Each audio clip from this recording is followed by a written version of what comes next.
이 시간에는 치유사역 세 번째 시간인데요. 질병치유의 4단계 과정이란 어떤 것인가? 라는 제목으로 두 번째 시간을 갖도록 하겠습니다. 질병을 치유하는 거하고 귀신을 쫓아내는 거하고 약간 다릅니다.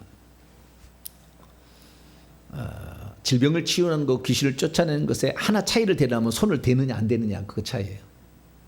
손을 대면 치유가 일어나고 되지 않을 때는 귀신이 나가고, 물론 손을 대서도 귀신은 나갑니다. 그러나 차이를 굳이 말하라 하면은 그렇게 돼요.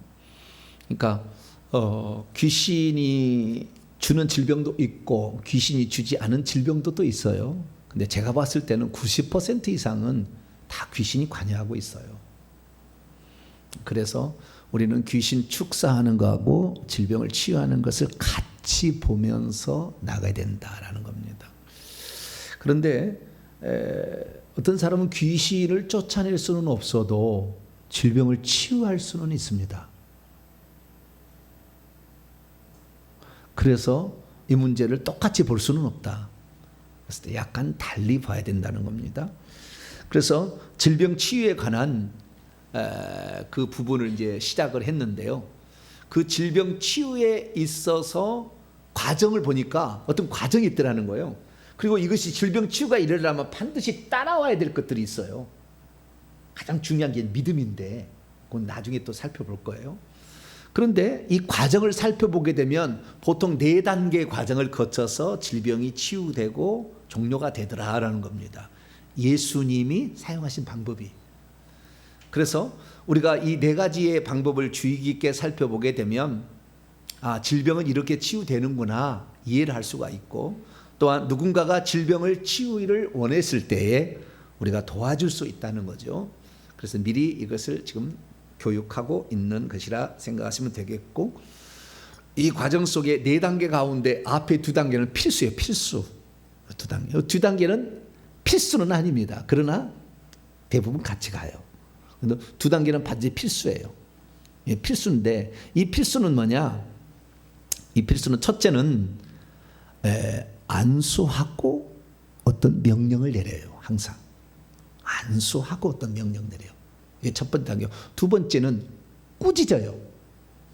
명령에 꾸짖음을 들어갈 수도 있어요. 여러분, 우리가 명령하고 선포라는 말을 많이 쓰잖아요. 네? 명령과 선포 이렇게 하잖아요. 그럼 명령과 선포의 차이점이 뭔지 아세요? 예수님은 명령도 하셨고요. 그 다음에 선포도 하십니다. 명령도 하시고 선포도 하셔요. 명령이라는 것은 되어질 것을 말하면 명령 쪽에 속하고요. 되어질 것을 말하는 거예요. 그러니까 일어나 걸으라. 치유한 사람, 치유할 때 일어나 걸으라 그럴 수 있잖아요. 뭐 소녀한테 달리다 쿰, 소녀야 일어나라 라고 명령하는 거잖아요. 그것은 앞으로 일어나지 않았는데 앞으로 일어날 것을 말함으로 그대로 되어지게 하는 것이 명령이라 한다면, 내 죄사함을 받았느니라는 건 선포예요. 그러니까 그러니까 앞으로 되어질 일을 하도록 명령하는 것이 아니라 되어졌다고 선포를 해버리는 거라. 그냥 이미 내 병에서 놓여 건강할 이건 선포. 내 병에서 놓여서 건강할지어다. 이미 되어질 일을 된 것처럼 그냥 말해볼 때는 선포라고 얘기를 하는 거죠. 네. 그래서 명령과 선포도 약간 다릅니다. 명령은 상당히 그 믿음이 거기에 들어가야 그대로 이루어지는 것이라 한다면, 선포는 이미 끝나버린 거예요. 주님 말씀하실 때 네. 내 죄사함을 받았느니라 그럼 끝난 거예요. 저 죄사함 받았지. 그 사람 믿음이 있든 없든 죄사함 받아버린 거예요. 선포하다가 강력할 수도 있어요. 그래서 우리는 2가지 이렇게 말을 하게 되는데 꼭 안수를 하고 어떤 말을 했다는 것이 첫 번째 단계다라는 것을 기억하시면 되겠습니다. 그래서 병든 자를 보게 되면 우리가 그를 고쳐야 되겠다 그러면 무조건 안수를 하라 가서, 아시겠죠? 뭔만 조심하고, 암병이다 하면 좀 조심하고, 정신병이다 그러면 조심하고, 요 2가지를 빼놓고는 그냥 막 안수를 해야 돼. 그러면은 내가 치유 은사가 있는지가 나타날 거 아니에요. 그죠?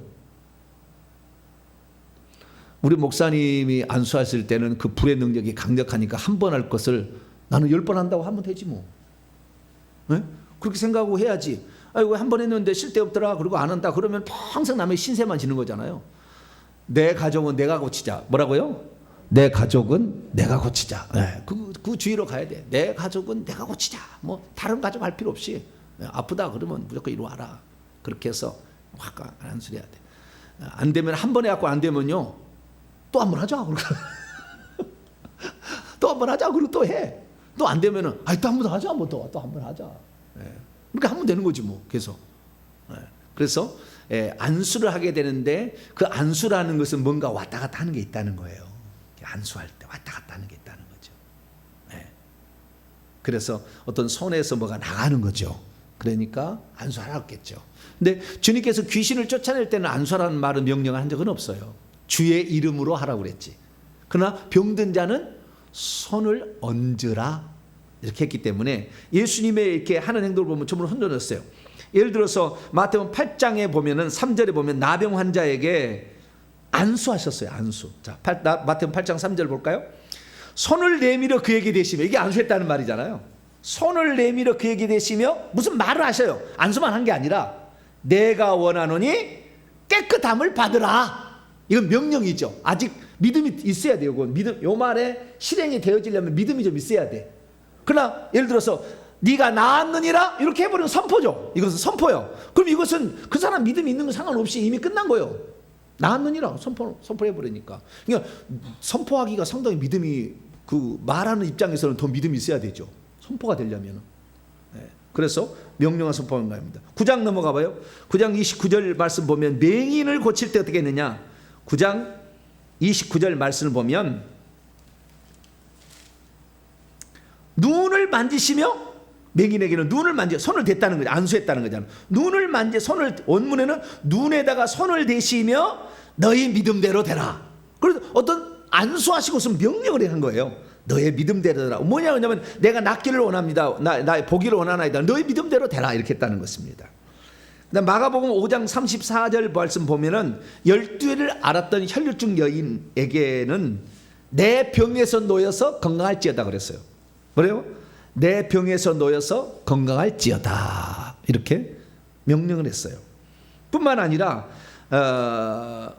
마태복음 9장 2절 말씀 보면 중풍병자에게는 안수하시고 내 죄사함을 받았느니라. 내 죄사함을 받았느니라. 그렇게 무슨 말을 하셨어요. 그래서 이 말이라는 것은 두 가지입니다. 낫도록 요구를 하는 거죠. 어떤 질병이나 어떤 대상에 대해서. 그 명령이라고요. 낫도록 요구를 하는 거죠. 또 하나는 이미 나았다는 것을 선포를 하는 것으로, 이 두 가지로 말을 쓰는 겁니다. 말을 써서 안수하면서 얘기를 했다는 겁니다. 그런데 어쩔 때는 이 두 단계로, 요 단계로 끝나고서 다 끝날 수도 있어요. 그죠? 요 단계로 끝날 수가 있는데 어쩔 때는 꾸짖었다 그래야. 분명히, 자, 다시 마태복음 8장 봐봐요. 마태복음 8장. 마태복음 8장 14절인데요. 15절 보면 15절에 보면 베드로의 장과 열병을 앓고 있었는데 그의 손을 만졌다고 그러죠. 그죠? 이건 안수했다는 거잖아요. 근데 여기는 안 나오는데 누가복음 4장 열어봐봐요. 그건 꾸짖었다고 나와요. 그러니까 만졌는데도 이 병이 안 낫게 되니까 뭐요? 꾸짖은 거예요. 누가복음 4장 39절. 안수를 했어요. 그 병에, 몸에다 안수를 했겠죠. 안수를 한 다음에 그 다음에 어떤 명령을 하는데 명령 후에 명령과 선포를 했는데 명령과 선포에 통하지 않을 때는 뭐였다고요? 꾸짖었어요. 이 꾸짖은 것은 귀신이 들렸을 때 그래요. 대부분 귀신이 들렸을 때 꾸짖어요. 질병을. 왜냐하면 꾸지람을 받는 대상이 있는 거예요. 인격적 대상이. 그래서 꾸짖는 거예요. 자, 39절 읽습니다. 시작. 예수께서 가까이 서서 열병을 꾸짖으신데 병이 떠나고 여자가 곧 일어나 그들에게 수종되니라. 자, 꾸짖었다는데 꾸짖으니까 어쨌다고요? 열병이 어땠다고요? 떠나갔대요. 열병이 발 달렸나요? 네? 발 안 달렸잖아요. 근데 떠났다라는 말은 떠나는 존재가 있다는 거 아니에요. 그럼 병이라는 것이 무슨, 물론 바이러스라고 할 수 있겠지만 뭐 장티푸스, 무슨 뭐 말라리아, 무슨 바이러스라고도 말할 수 있겠지만 그러나 실제로 떠나는 것은 뭐가 떠나가느냐? 여러분, 떠나는 것은요, 영물이 떠나가는 거예요. 영물이. 귀신이 떠나가는 것입니다. 자, 귀신이 떠나가는 게 누가복음 9장 열어봐요. 39절.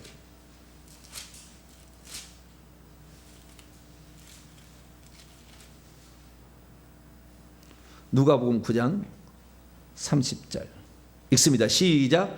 귀신이, 이건 이게 간질병 걸리는 그 외아들 데려오는 그 마태복음 17장에 나오는 그 9명의 제자가 쫓을 때 못 쫓아가지고 그때 하는 말입니다. 39절 시작. 귀신이 그를 잡아 갑자기 부르짖게 하고 경련을 일으켜 거품을 흘리게 하며 몹시 상하게 하고 겨우 떠나가닙니다. 떠나갔다는, 뭐가 떠나가요? 귀신이. 다 중간에 생략하면 귀신이 떠나갑니다 이렇게 했잖아요. 그렇죠. 떠나가는 것은 병이 떠나가는 게 아니고 그 어떤 중간에 생략한 거야. 하나가 꾸짖자 귀신이 떠나가니까 질병에서 나았다. 이것을 열병이 떠나갔다, 나병이 떠나갔다, 이렇게 얘기하는 거예요. 나병이 떠나갔다고 나와요. 자, 마가복음 1장 봐봐요. 나병도 떠나가요. 나병이 발달렸습니까? 마가복음 1장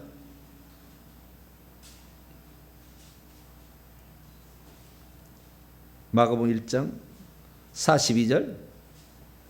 나병 환자를 어떻게 치료했을까요? 41절로 42절 한번 볼까요? 41절로 42절 시작. 예수께서 불쌍히 여기사 손을 내밀어 그에게 대시 안수했다는 거잖아요. 이르시되 그다음 문 말을 했어요. 내가 원하노니 깨끗함을 받으라. 그러자 곧 나병이 그 사람에게서 나병이 떠나갔대. 나병이 떠나갔네. 나병은 발 안 달렸거든. 그럼 아까 열병도 떠나갔대. 나병도 떠나갔대. 그럼 떠나가는 인격적 존재가 있다는 거예요. 누가복음 아까 보니까 뭐요? 귀신이 떠나가죠. 누가복음 9장 39절에 귀신이 떠나갔다 이렇게 말하고 있습니다. 그 귀신은 천사요 아니에요? 천사죠. 천사는 떠나갑니다. 자, 누가복음 1장을 볼까요? 마리아에게 나타났던 가브리엘 천사가 어떻게 됐을까요? 다 끝나자, 사명이 끝나자 어떻게 했을까요? 누가복음 1장 38절 있습니다. 시작. 마리아가 이르되 주의 여종이오니 말씀대로 내게 이르다며 천사가 떠나갔대. 아, 영물이구나. 귀신이든 천사든 영물은 떠나가는구나. 사람도 마찬가지로 떠나갈 수가 있죠. 영물이니까. 떠나갔다라고 하는 거예요. 마귀도 떠나갑니다. 자, 누가복음 4장. 마귀도 천사잖아요. 그리고 귀신이잖아요. 귀신의 대장이지만 마가복음 4장 13절입니다.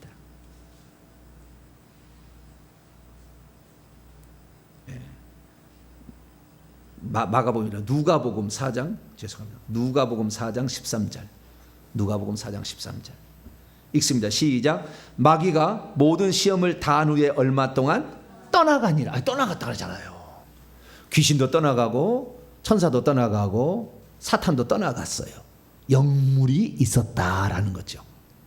영물이 있었다. 그걸 어떻게 하냐면은 마태복음 9장 열어봐봐요. 바람과 바다를 꾸짖으니까 잔잔해졌어요. 바람과 바다를 꾸짖으면 잔잔해집니다. 그것이 마태복음 꾸짖었어요. 꾸짖어.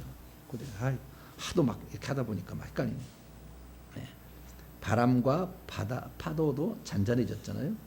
그게 마태복음 몇 장이 나오나? 아이고 헷갈리네.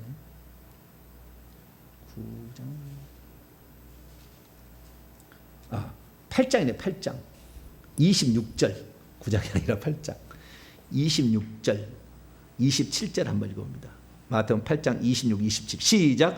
예수께서 이르시되 어찌하여 무서워하느냐 믿음이 작은데라 하시고 곧 일어나 바람과 바다를 꾸짖으시니 아주 잔잔하게 되거늘 그 사람들이 놀랍게 여기이르되 이가 어떠한 사람이냐 바람과 바다도 순종. 바람과 바다가 순종한다겠죠. 바다는 물이죠. 바람, 바다 꾸짖었어요. 꾸짖었다는 것은 꾸지람을 받는 대상이에요. 그러니까 아까 베드로의 장모를 고칠 때 명령 손을 댔고 어떤 말을 했고 그래도 안 해다 꾸짖은 거예요. 이씨 어떻게 안 나가? 나! 라고 꾸짖었다는 거예요. 아시겠죠? 네. 병한테 열병 이렇게 꾸짖다는 거예요. 꾸짖었다는 것은 꾸지람을 받는 대상이 있고 그 대상이 영물이니까 떠나간 거지. 그래서 그것을 병이 나았다고 표현한다는 겁니다. 그러면 바람과 바다가 꾸지람을 들었다. 그러면은 꼭 거꾸로 말한다면은 바람과 바다도 주관하는 천사와 귀신이 있다는 거잖아요. 그러니까 바람 담당하는 천사가 꾸지람을 듣고 떠나간 거죠. 바람 담당 천사가 있어요. 요한계시록 7장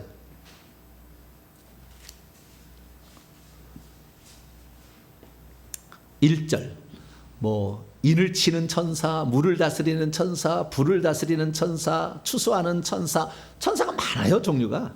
자, 기도를 응답해 주는 천사. 요한계시록 7장 1절이에요. 요한계시록 7장 1절 시작.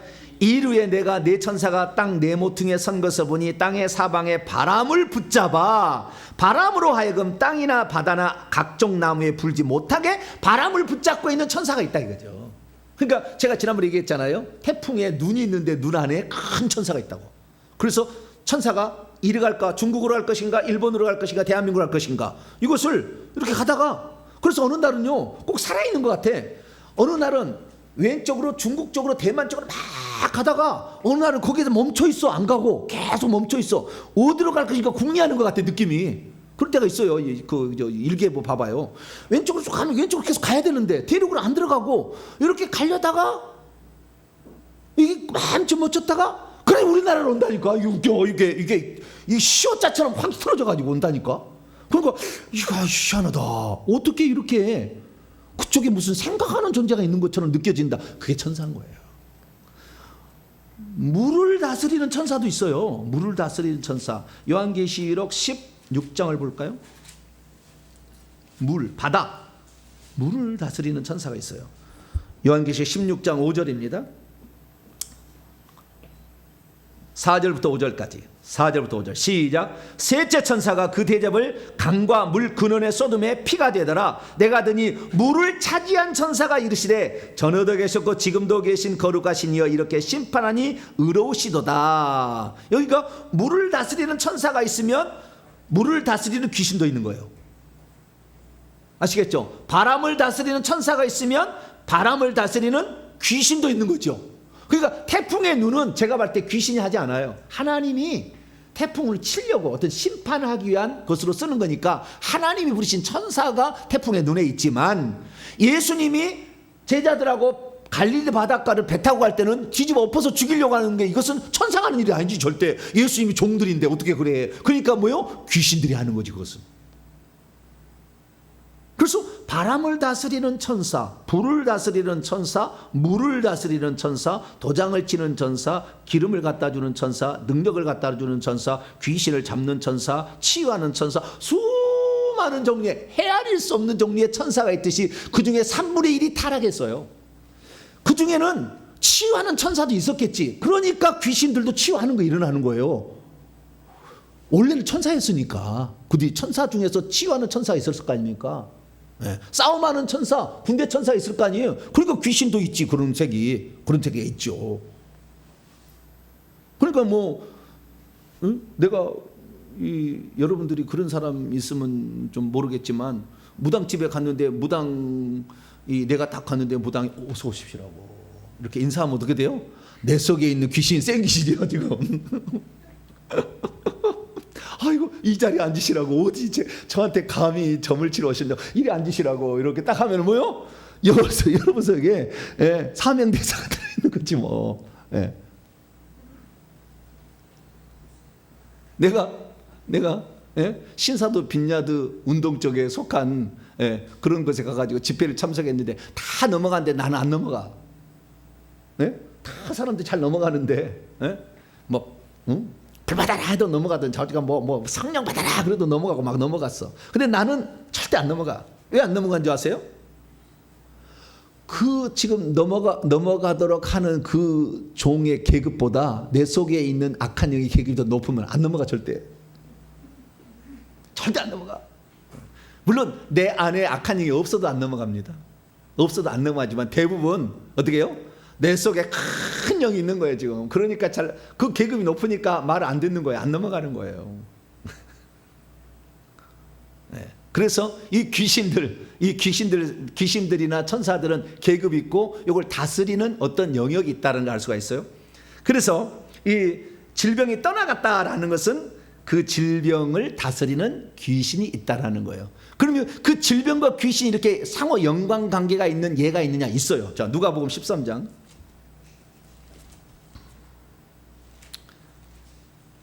베드로의 장모도 10병을 누가 갖다 줬어요? 10병을 일으키는 귀신이 갖다 줬겠죠. 그래서 귀신을 꾸짖으니까 떠나갔죠. 그러듯이 누가복음 13장에 꼬부라져 조금도 펴지 못하는 여자가 있어요. 11절에. 몇 년 동안? 18년 동안. 꼬부라져 조금도 펴지 못했는데 그 원인은 뭐냐면은 귀신이 들려서 그랬다 나오는 거죠. 11절입니다. 시작. 18배 동안이나 귀신 들려 앓으며 꼬부라져 조금도 펴지 못하는 한 여자가 있더라. 그렇잖아요. 뭐가 들려가지고 귀신 들려서 꼬부라진다 그예요. 귀신 들려서 눈이 멀고, 귀신 들려서 귀가 안 들리고, 귀신 들려서 위장병 걸리고, 귀신 들려서 불치병 걸리고, 귀신 들려서 사고 나는 거예요. 귀신이 주관하고 있다는 거잖아요. 그 귀신이 주관하고 있던 게 그 밑에 설명이 또 돼 있어요.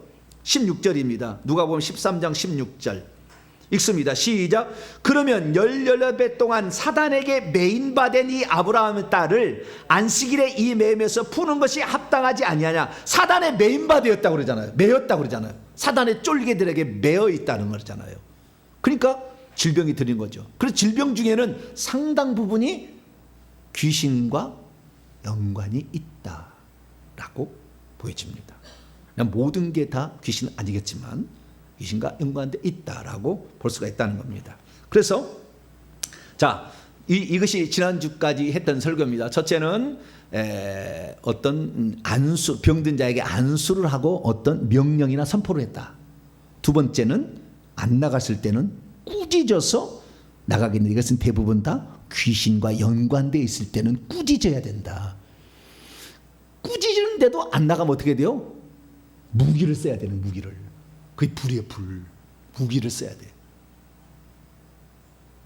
무기를 써야 돼. 안 나가면 고문을 줄 수 있어야 되는 거예요. 그렇지 않으면 끝까지 버틴 거니까. 네. 회개를 물론 하고 와서 안수를 받아야지. 회개했지 않으면은 끝까지 버텨요.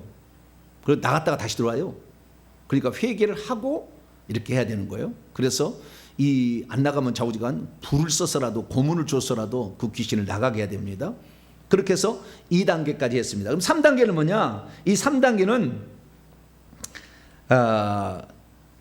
어떤 행동을 요구를 하셔요. 주님이 다 나았다 해놓고.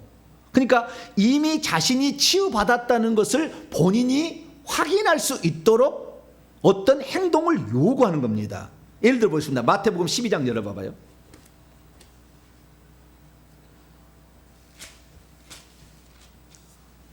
마태복음 12장 13절에 10절에 한편 손 마른 사람이 있어요. 한편에 어찌 오른손이 왼손이 뭐죠? 손이 말랐어요. 이렇게 말라버렸어요. 그래서 딱 붙었어요. 이렇게 붙었는데 13절에 보니까 주님께서 뭐라고 하냐면은 이에 그 사람이 이르시되 손을 내밀라. 그러면 이 사람이 생각할 거 아니에요.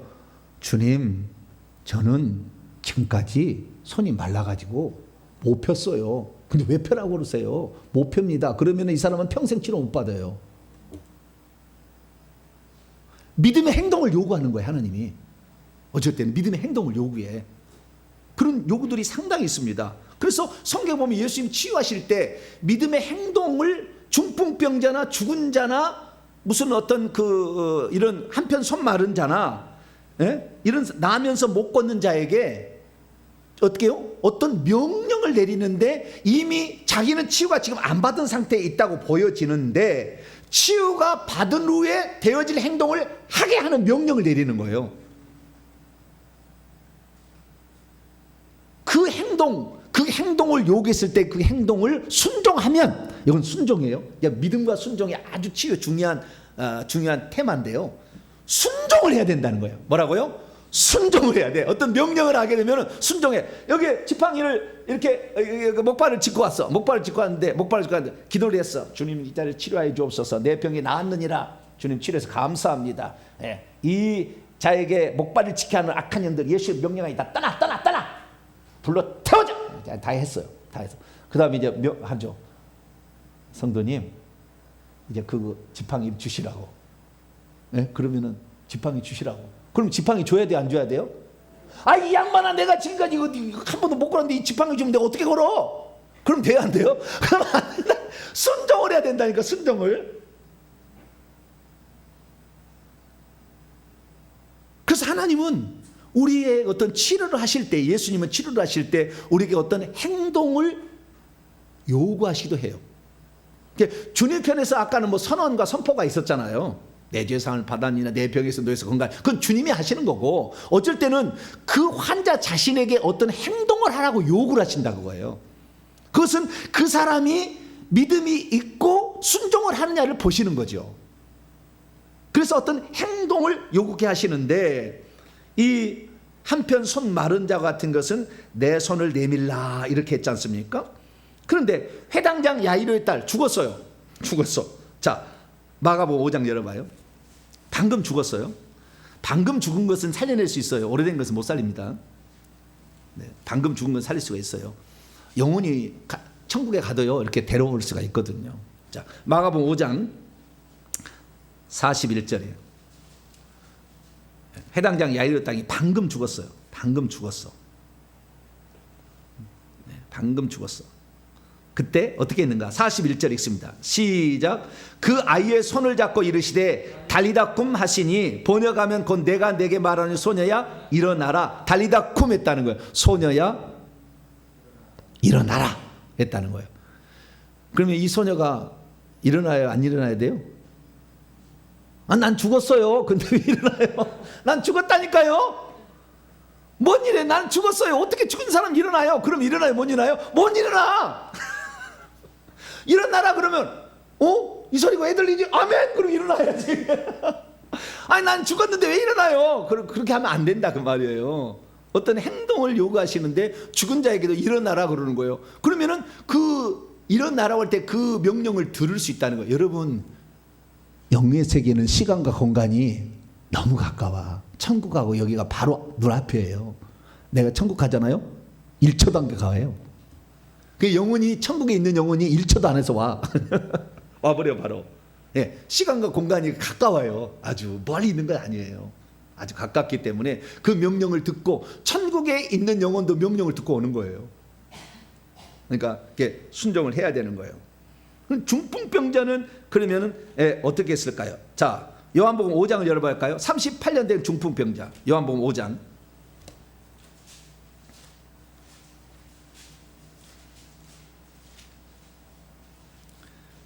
8절이에요. 중풍병자 38년 동안 못 걸어 다녔대요. 그러면 이 사람은 걸어 다닐 수 있을까요? 못 걸어 다닐까요? 아니, 1년 된 게 아니라니까요. 38년을 못 걸어 다녔대요. 네. 그런데 예수님이 뭐라고 했느냐? 8절 읽습니다. 시작. 예수께서 이르시되 일어나라, 그리고 내 자리를 들어라, 그리고 걸어가라. 세 개 명령했어요. 첫째는 뭐예요? 일어나라. 아이 양반아, 38년 동안 나 2년 못 일한 게 아니야. 나 이제 한 달 된 게 아니라고. 나는 38년 됐어. 아, 양반은 38년 됐다니까. 어떻게 일어나?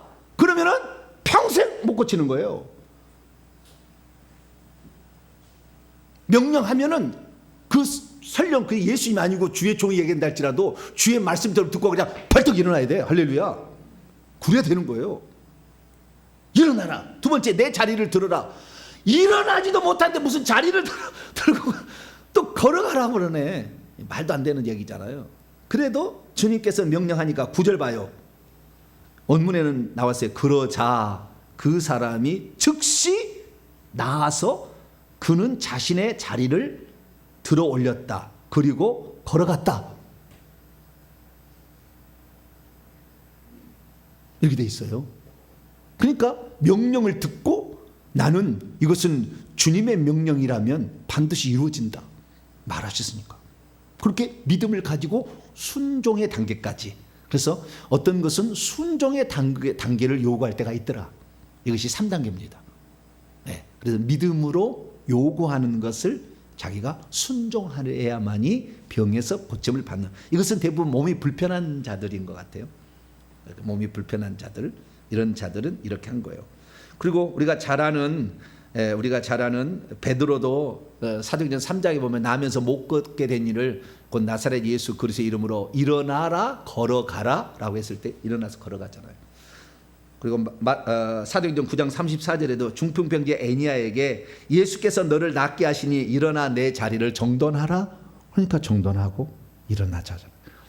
그래서 어떤 것은 그 믿음에 따른 행동을 요구하실 때 순종하면 그때 치유가 일어난다 라는 사실을 알고, 환경을 보지 마세요. 환경.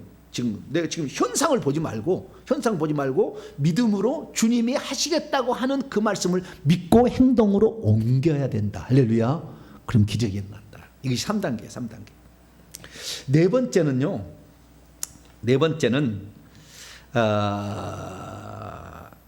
자신이 고침받았던 것을 인치는 건데요.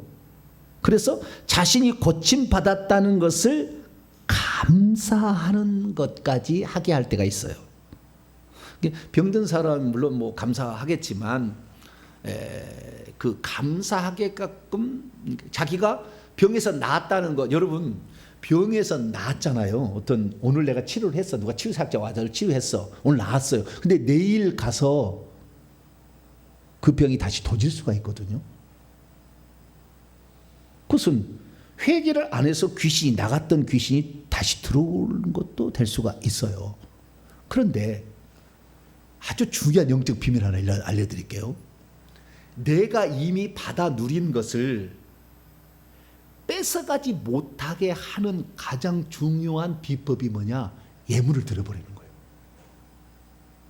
하나님께 내가 나았습니다. 아멘. 나는 나았어요 라고 예물을 딱 드려버리면 하나님 그 예물을 딱 받은 것 동시에는 되돌기가 어려워. 하나님도. 그래서 내가 나은 거에 대해서 나았습니다. 할렐루야. 그렇게 할 게 아니라, 끝날 게 아니라 빨리 하나님께 감사 예물을 드려버려야 돼. 그러면은요, 이것이 되돌기가 어려워. 이미 그 하나님께 예물을 드려버려가 하나님이 기뻐 받으셔버렸는데 귀신이 와서 다시 되돌기가 힘들어. 자, 오늘 본 말씀이 그게. 자, 마태복음 8장.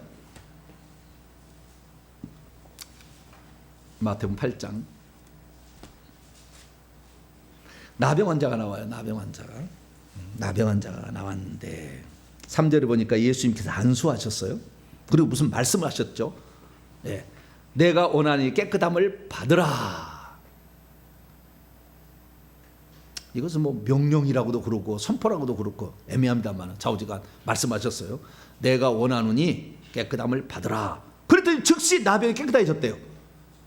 그런데 주님께서 4절에 그럼 나았으면 끝이잖아요. 그런데 어떤 명령을 하나, 어떤 주문 요구사항이 하나 있는 거예요. 4절 읽어봅니다. 시작. 예수께서 이르시되 삼가 아무에게도 이르지 말고 다만 가서 제사장에게 내 몸을 보이고 모세의 명한 예물을 드려 그들에게 입증하라. 네가 나았다는 것을 확인해 주도록 레위기 14장에 읽어보게 되면 문둥병자의 치유가 일어나게 되면 제사장에 가가지고 확인을 시킨 다음에 모세의 명한 예물을 바치게 되면 나은 게 확실히 되면 이제 나았습니다라고 얘기를 하는 거예요. 그러면 이제 다시 원래 사회로 돌아갈 수가 있거든요. 여기에 보니까 어떻게 해요? 네가 나았다고 그냥 그대로 있지 말고 네가 나은 것을 확인을 해봐라. 그러니까 만약에요, 내가 어떤 병에서 나았어요. 그러면은 우리는 뭐 해야 되냐면은 병원에 가야 돼. 그래가지고 빨리 병원에 찍어봐야 돼. 유방암이 나왔습니다. 그랬어요. 그러면 유방암이 나은지 안 나은지를 뭐래요? 엑스레이를 빨리 찍어봐야지. 나은지 안 나왔는지를. 그래가지고 딱 왕 났다. 예물을 쫙 틀어버려. 그럼 두 번 다시 유방암 안 걸리지. 그런데 그 예물을 드리지 않고 예물을 들어버리면 혹시 내가 죄를 좀 지은 게 있어도 예물을 드려버리면 잊혀져 버려요. 그래서 잘 되돌키기가 어려워. 귀신이 다시 와서 유방을 주기 어렵다니까. 이게 신기한 일이에요. 그래서 우리가 회개할 때 속죄 예물을 드리라, 어떤 병이 치유받으면 감사 예물을 드리라는 게 그런 거예요. 그러니까 어떤 내게 좋은 일이 딱 생겼어요. 믿음으로 무슨 순종에 좋은 일이 생겼어요. 그러면 그것을 온전히 내 것으로 딱 차지하려면 일을 딱 쳐버려야 돼. 도장을 내 거 딱 이렇게. 할렐루야. 그러려면 예물을 드리면 내 것이 되는 거예요. 그러니까 우리가 병에서 치유받았는데 입 딱 씻어버리면요 또 걸린다니까. 신기해. 내가 뭐 예물 받기 위해서 뭐 환장한 사람 그거 아니에요. 그거 아니요. 근데 여러분의 비밀, 영적 비밀을 알려주는 거예요. 네?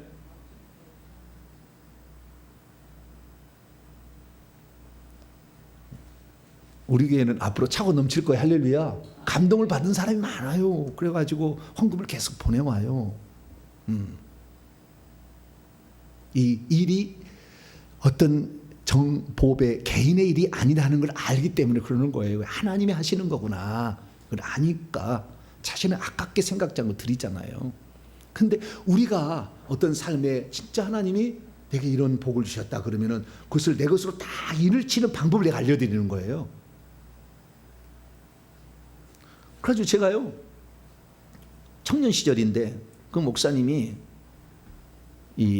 제게 얘기를 하는 거예요. 여러분 말씀을 깨달아도 그 말씀이 여러분 속에 계속 남아있게 하고 여러분의 것이 피가 살이 되게 하려면 어떻게 해야 되냐.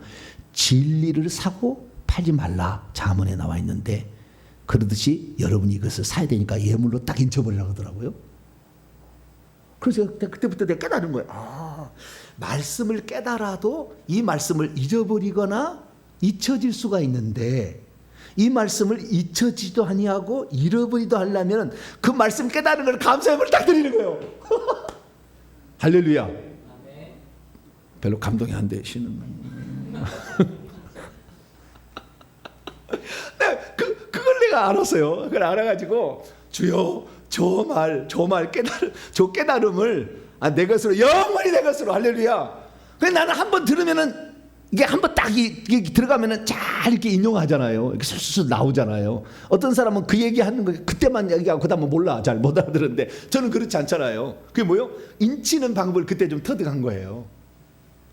그래서 심지어 이렇게 말씀을 깨달을 때도 이건 내 말씀, 영원히 내 말씀, 영원히 감사를 딱 드리는 거. 할렐루야. 감사를 예물에 작고 크면 아무 상관없어요. 그것을 정말 사모하느냐. 내가 이 말씀을 가지고 내가 일평생에 내 것으로 취해서 내가 살아온 마음이 있느냐. 이거죠. 이거. 그래서 그때부터 저는 이게 병 고침만 해서 감사한 것이 아니라 말씀을 깨달아도 막 감사함을 내는 그런 삶을 살았죠. 그래서 참 이게 놀라운 영적 비밀 중에 하나다. 제가 그렇게 말씀드릴 수 있습니다. 그래서 네 번째 단계는 뭐냐? 자신이 고침받은 것을 확인한 뒤에 그게 고침받다 하는 순간에 다시 원상복귀 안 되도록 그냥 일을 딱 쳐버리는 거예요. 하나님께 감사 예물을 쫙 드리는 거예요. 근데 주님께서 병을 고쳐놓고 야, 돈 갖고 와라 그런 적 있어요? 없어요? 없어요? 없었는지 있었는지 여러분 다 사례가 많을 텐데 성경에 기록되지 않았지만 돈 갖고 와라 그렇게 안 했을까요? 응? 아니 전대가 있었다며요. 가룟 유다가 전대에 항상 차고 넘쳤다며요. 뭐 300데나로 400데나로 막 있었다면서요. 돈은 다 어디서 났어요? 자발적으로. 할렐루야. 자발적으로. 우리 교회는 자발적으로. 제가 그래가지고 헌금할 때도 일부러 이름 막 이렇게 누가 얼마 냈어 이 얘기 안 하잖아요. 자발적으로 하게. 그렇게 해가지고는 확실히 그렇게 하면요 천국에서 상이 떨어져요. 계산되어서 세상에 영광 받은 만큼 줄어들어서 올라가요. 되도록이면 오른손이 아니라 왼손이 모르게 해야 돼. 그래야만이 온전히 올라가니까.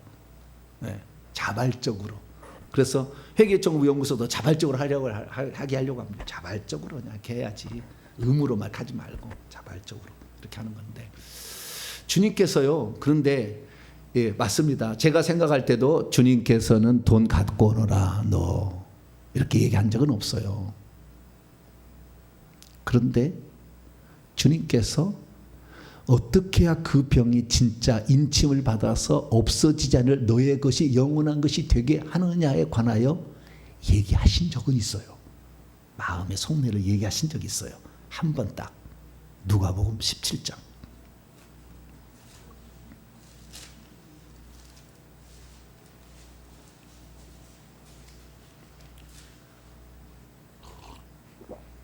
누가복음 17장 14절.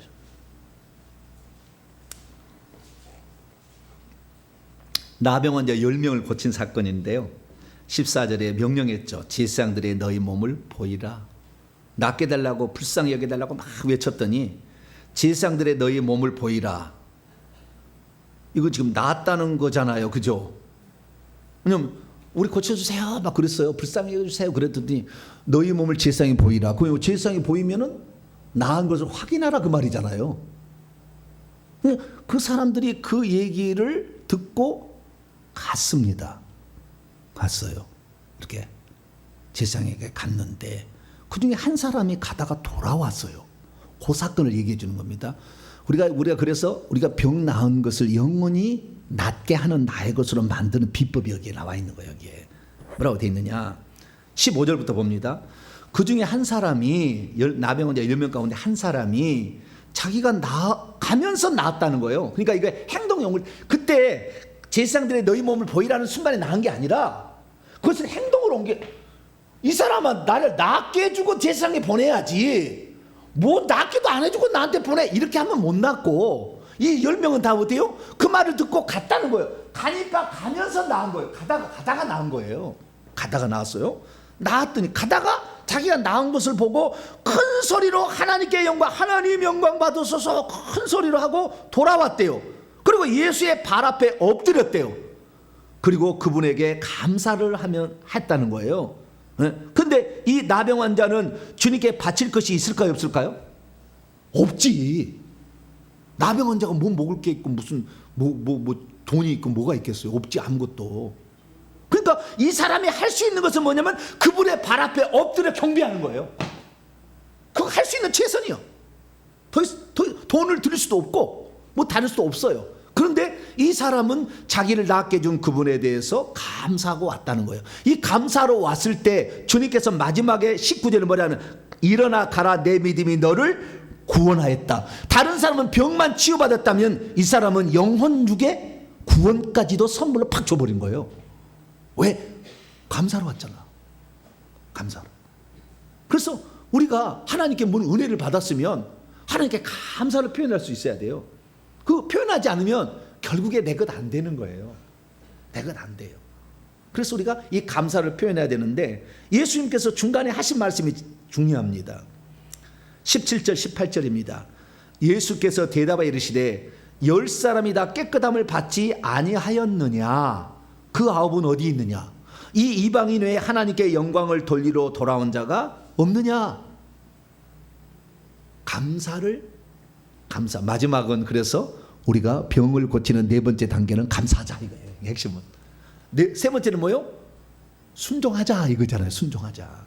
네, 순종. 그 다음에 마지막 단계는 감사. 그래서 확인하고 감사했을 때에 이 사람은 병에서 온전히 치유받을 수가 있다. 다시 안 걸린다. 다른 부수적인 축복도 따라온다. 이것을 예수님께서 우리에게 말씀하고 있다는 것입니다. 그래서 우리가 병에서 어떤 고침을 받을 때에 믿음도 있어야 되고 순종도 있어야 되고 감사도 있어야 된다. 이것을 우리는 성경을 통해서 알 수가 있고 뿐만 아니라 처음에는 1단계는 예수님이 손을 댔다고 하지만 거꾸로도 되는 거예요. 손을 대는 게 아니라 우리가 주님을 만지는 거죠. 병든 자가.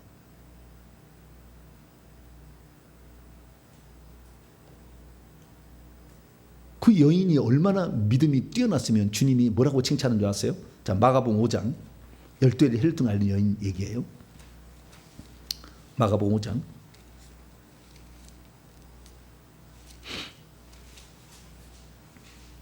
34절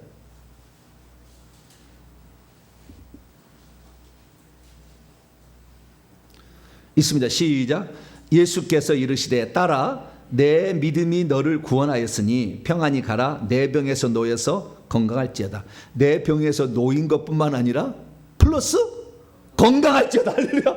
아이고, 야, 일평생 이 사람은 병 안 걸리고 살아 이제. 예? 근데 왜 그러냐면 그 믿음이 강력했거든. 주님이 와서 꼭 치료를 해야 치료받는 게 아니라, 주님은 너무 바쁘신데 주님이 오라고 하라고 나를 고쳐달라고 뭐 미안하니까 내가 가서 붙으면 낫는다는데. 믿음이 너무 강력하면은 이런 그 거꾸로도 되는 거예요. 꼭 주님의 안수를 아냐고 내가 만져도 되는 거예요. 그런 단계까지 있는 거예요. 그래서 우리가 안수라는 거 거꾸로 뒤집으면 우리가 주님을 만지는 거죠. 주님 만지는 거. 얼마나 간절한 믿음이 있으면, 그런 간절한 믿음이 있으면 그런 거예요. 그래서 치유에 있어서 이제 다음 단계에 들어간 믿음과 순종과 감사, 이 부분에 더 나중에 더 자세히 좀 하겠습니다. 그래서 우선 알 수 있는 것은 병든 자가 낫게 되는 4단계가 있더라. 첫째는 안수하고 명령과 선포를 했다. 두 번째는 꾸짖었다. 세 번째는 이미 나았다고 생각하는 것을 행동으로 옮기게 했다. 행동으로 옮기게. 마지막은 그 나은 것에서 하나님께 인치도록 감사하게 했다. 요 4단계가 바로 예수님께서 병자를 치유하는 4단계입니다. 그래서 우리가 오늘의 삶에 어떤 병을 고쳐지게 되면 요 4단계 내가 지금 어디에 걸려 있나, 어디에 부족한가, 무엇을 해야 될 것인가를 생각해 보시고, 필수적으로 4단계를 다 통과하는 건 아닙니다. 1단계로 끝날 수도 있어요. 되고 그냥 명령하실 때 그냥 나버리고 끝날 수도 있습니다. 그러나 우리가 다음 단계도 있음을 보게 되면, 우리가 기왕이면은 우리가 영구적으로 치료받기 위하여 우리가 해야 될 분량이 있는데, 현상만 보지 말고 주님의 말씀을 믿고 그대로 순종으로 옮겨가지고 일어나 걸으라, 내 자리를 정돈하라, 손을 내밀라. 그러면 우리가 손을 내밀고 일어나고 걸어가고 뛰어가고 하는 일을 우리가 하게 될 때에 그것은 확실히 내 것이 된다는 것입니다. 그래서 우리의 삶에 있어서 앞으로 병이 들게 되면, 또 가족이 병들게 되면 그냥 있지 말고 안수해서 명령한 다음에, 꾸짖는 다음에, 그 다음에 어떤 것은 움직이도록 한번 얘기도 해봐야 돼요. 이렇게 해봐, 이렇게 해봐.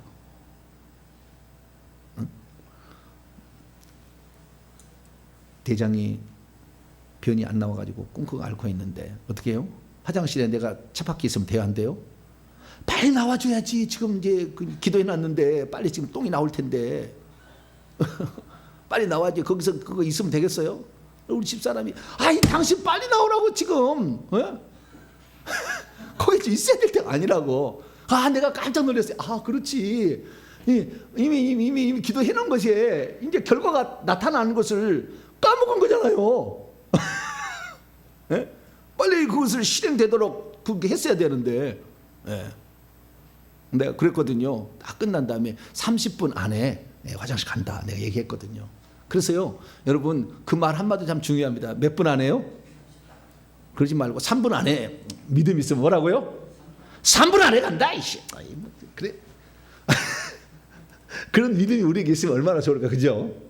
근데 나는 3분 안에는 못하고 30분 안에 화장실 간다. 그런데 3분 안에 갔어요. 3분 안에 갔으니까. 자, 우리가 좀 믿음이 있으면. 그래서요, 귀신을 쫓아낼 때 그런다 할 때요, 그런다고 하더라고요. 빠른 축사를 하려면 어떻게 하냐면은 귀신아 나와. 그럼 잘 안 나오잖아요. 그럼 뭐요? 10셀 때까지 나와. 그런다는 거예요. 몇 번이요? 귀신한테 10셀 때까지 나와. 하나, 둘, 셋, 넷, 다섯, 여섯, 일곱, 여덟, 아홉, 열, 끝!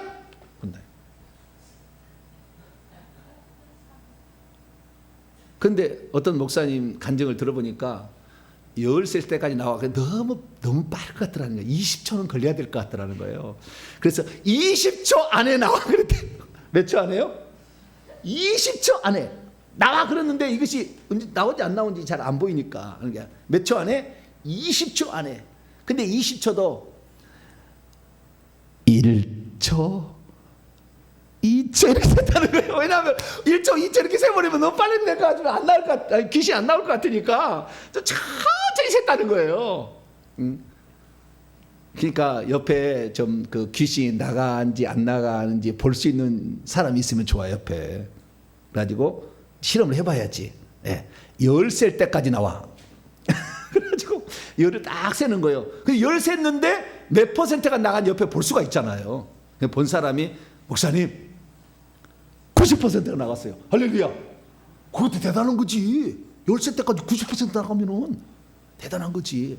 그래서 우리가 어떤 것은요, 믿음이 실제 적용되는 어떤 언어들을 표현할 때 확실히 더 그 말의 언어를 타고 귀신도 반응을 하고 천사도 반응하고 한다는 거예요.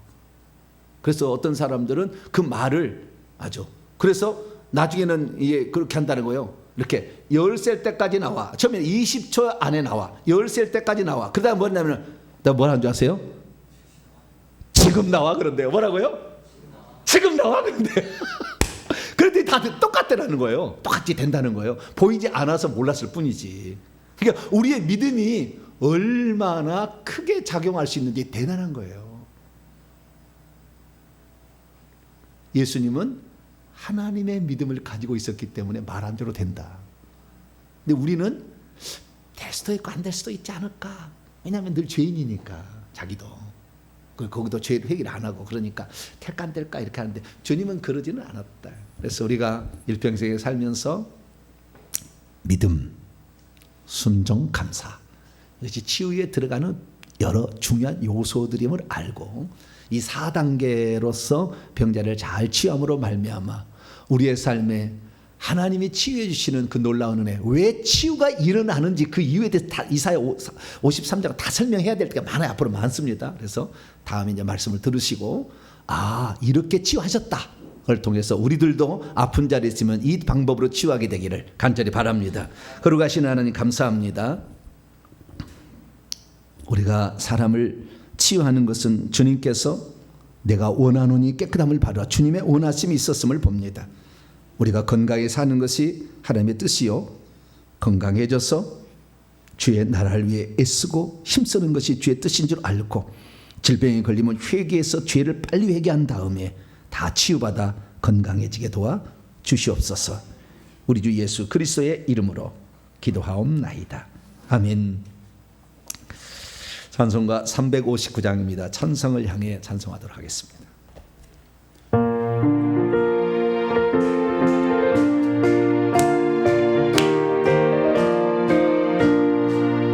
성을 향해 가는 성도들아, 앞길의 장애를 두려 말아라. 성령이 너를 인도하시니 왜 지체를 하고 있느냐.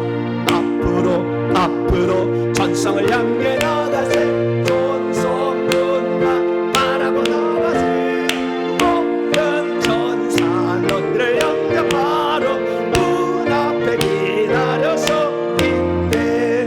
너 가는 길을 누가 믿었거든 확실한 증거를 보여주어라.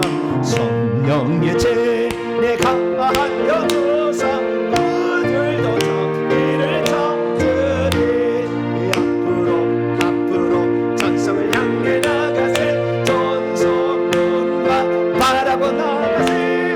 모든 천사를 영접하러 문 앞에 기다려서 있네. 너 가는 길을 모두 가기 전에 내 손에 든 검을 뽑지 말아라. 저 마귀에게 모두 깨뜨리고 끝까지 잘 싸워 이겨라. 앞으로 전성을 향해 나가세. 존성문과 말하고 나가세. 모든 천사 너희를 영접하러 문 앞에 기다려서 있네. 할렐루야. 예, 참 믿음이라는 것은 이 4차원의 세계를 3차원에 끌고 와가지고 초자연적인 능력을 이렇게 들어오게 하는 통로잖아요. 믿음의 배포가 커지게 되길 축원합니다. 10초. 아유야. 제가 이것을 나중에 언젠가 써야 될 것 같은데, 그죠? 10초 안에 나와. 두 번 불 말할 때 나와. 딱. 할렐루야. 네. 상당히 중요한 것 같아요. 그래서 우리의 그 믿음을 더 이렇게 견고하게 하는 언어들, 도전하게 하는 언어들, 그런 언어들을 우리가 잘 사용하면 좋지 않겠나. 물론 병든 자를 무조건 다 치유한다고 도는 건 아니에요. 그 병을 들게 한 것은 그 사람이 그 사건을 통해서 주님을 만나고 회개하고 천국 가라고 그걸 준 거니까 바로 치료하는 것도 그리고 그것도 그렇게 좋은 일은 아니에요, 사실은. 그러나 어쨌든 우리가 치유해야 될 부득이한 경우 또는 치유해야 될 그런 당연적인 이유가 있을 때는 우리도 치료를 해야 되니까 우리가 무엇에 지금 부족했는지 한번 돌아보고 우리가 이 방법대로 해 나가시는 저와 여러분 되시기를 바랍니다. 교회 소식은요, 내일 모레 드디어 회계정보연구소가 설립이 됩니다. 연구소는 이제 그 어떤 건물 비슷한 이름이고요. 어떤 이 선교회 이름은 회계천국복음 선교회, 이런 명칭으로 나갑니다. 그래서 누구든지 교파와 교단을 초월해서 참여할 수 있도록, 물론 우리 교회 성도가 우선적인 성도 그 회원이 되는 것이고, 그다음에 타교에 지금 출석하고 있는 사람이 할지라도 또 교단 교파를 초월해서